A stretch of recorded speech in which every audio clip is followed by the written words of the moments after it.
Hola a todos los que nos escucháis en estos momentos. Hoy continuamos estudiando la Biblia con el tema 965, capítulo 2 de la carta de Pablo a los Gálatas. Como siempre, le damos la palabra a Francisco. Y como siempre, os aconsejamos que tengáis las Biblias en las manos, abiertas por el capítulo que vamos a estudiar. Bueno, bienvenidos a todos y comenzamos. Ayer dejamos a Pablo intentando solucionar los problemas que tenían con los Gálatas, consecuencia de la influencia dejada por los judaizantes. Vistos todos estos problemas y los que había tenido con las otras iglesias por culpa de estos problemáticos judaizantes, decidió ir a Jerusalén para aclarar las cosas con los dirigentes judíos que habitaban allí. Hay que ver con el esfuerzo que se hace para hacer comprender a las personas la naturaleza divina de Jesús, encima que Pablo tenga que soportar las interferencias de estos conflictivos personajes. Bien, antes de continuar, hay que aclarar lo siguiente. Pablo, después de su conversión en el camino a Damasco, estuvo algún tiempo, supongo, preparándose para estudiar cómo iba a enfocar su nueva vida, la cual iba a ser completamente diferente a la que había llevado hasta ahora. Entonces, Francisco, Pablo no fue a contactar con los apóstoles, contarles lo que les había sucedido y coordinar sus predicaciones. Pues parece que no. Ananías, un discípulo de Jesús que envió el Señor para entrevistarse con Pablo después de su conversión, fue el que lo animó en su nuevo ministerio. Así es que Pablo, después de 14 años de su conversión y de haber fundado varias iglesias entre los gentiles, decidió ir a Jerusalén, con el fin de aclarar las divergencias existentes entre él y los judaizantes. En este viaje le acompañaron Bernabé y Tito, íntimos colaboradores de Pablo. Pero antes de hacer saber sus intenciones a todo el consejo cristiano de Jerusalén, Pablo se reunió con Pedro, Juan y Jacobo y les explicó los problemas que estaba soportando por culpa de los judíos cristianos.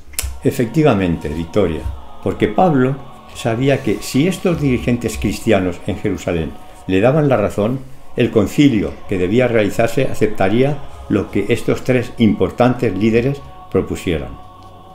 Bien, pues Pablo pudo convencerles de que los gentiles que querían aceptar a Jesús no estaban obligados a cumplir las normas judías que habían desaparecido con la muerte y la resurrección de Jesús. Francisco, yo veo raro que estos judaizantes aceptaran la propuesta de Pablo. Victoria, algunos no la aceptaron nunca. De hecho, fueron los que siguieron dando problemas durante todo el evangelismo de Pablo. Pero oficialmente, Pablo ya tenía libertad para proclamar a los gentiles que la salvación no viene por el cumplimiento de las leyes de los judíos, sino por la gracia salvadora de Jesús. Francisco, yo quisiera hacer una pequeña aclaración. Como veréis, no estamos examinando versículo por versículo este capítulo, sino que exponemos los temas en conjunto, con el fin de que vosotros, al comenzar a estudiar el libro de Gálatas, podáis comprender mejor el contexto en el que Pablo se había basado para escribir esta epístola. Bien, me parece muy acertada tu aclaración, Victoria. Yo solamente añadiría que el escuchar estos estudios no sustituye vuestro estudio diario de la Biblia. Bien, pues continuando con el estudio de este capítulo, debo decir que los apóstoles de Jerusalén, los cuales vieron correcto lo expuesto por Pablo, solamente le pidieron con insistencia que recordara a las iglesias de los gentiles esa ayuda tan necesaria para los judíos más necesitados.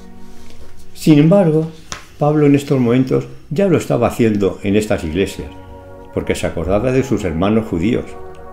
Estas ayudas, además de suplir necesidades de los judíos, también servía para que fuese un nexo de unión entre judíos y gentiles. Pero, Francisco, parece que no todo había sido un camino de rosas, como suele decirse, pues parece que hubo problemas entre Pablo y Pedro. ¿Qué es lo que ocurrió? Pues después del concilio de Jerusalén, quedó claro que Pablo predicaría a los incircuncisos, o sea, a los gentiles, y Pedro con los demás predicarían a los circuncisos, o sea, a los judíos. Y este mensaje es el que acordaron llevaría Pablo y Bernabé a los gentiles. No obstante, Pedro y otros más hicieron un viaje posteriormente a Antioquía, que parece que era el centro cristiano en el territorio gentil, como para garantizar a los gentiles lo que se había acordado en el concilio. Allí Pedro se comportó de acuerdo con lo establecido, aceptando a los gentiles y comiendo en su compañía. Pero esto se terminó cuando llegaron los judaizantes, porque Pedro, incluso, dice el versículo 13, que también estaba involucrado Bernabé, se acordaron y cambiaron de actitud hacia los gentiles. Pablo tuvo que haber sufrido mucho cuando Bernabé, su amigo íntimo y colaborador, sucumbió ante la presión del ambiente. Es evidente que aún los poderosos dirigentes cristianos están en peligro de ceder en sus convicciones cuando son sometidos a una fuerte presión. Entonces, parece que ya voy comprendiendo. Pedro, Bernabé y los que acompañaban tuvieron miedo de la reacción de los judaizantes ante este compañerismo con los gentiles, y estos lo notaron y seguro que se lo llegaron a decir a Pablo, y éste se enfrentó con Pedro, además públicamente, puesto que el problema se había hecho en público. Leo el versículo 14, en el que se ve claramente este enfrentamiento. Dice así: pero cuando vi que no andaban rectamente conforme a la verdad del Evangelio, dije a Pedro delante de todos: si tú, siendo judío, vives como los gentiles y no como judío, ¿por qué obligas a los gentiles a judaizar? El versículo 20 es hermoso. Paso a leer lo que dice Pablo. Con Cristo estoy juntamente crucificado, y ya no vivo yo, mas vive Cristo en mí, y lo que ahora vivo en la carne, lo vivo en la fe del Hijo de Dios, el cual me amó y se entregó a sí mismo por mí. De todas formas, hemos de destacar la honestidad de Pedro, pues cuando Pablo le recriminó en público, guardó silencio, lo cual se supone que estaba aceptando su error. Bueno, para terminar el estudio de hoy voy a leer el último versículo, muy significativo y extractado sobre el mensaje de hoy. Dice así: no desecho la gracia de Dios, pues si por la ley fuese la justicia, entonces por demás murió Cristo. Realmente, si por medio del cumplimiento de la ley se pudiese obtener la salvación, el plan para la salvación del hombre por medio de Jesucristo habría sido innecesario. Bien, pues hemos acabado el estudio por hoy. Mañana continuamos estudiando la Biblia con el tema 966. Bendiciones y hasta mañana.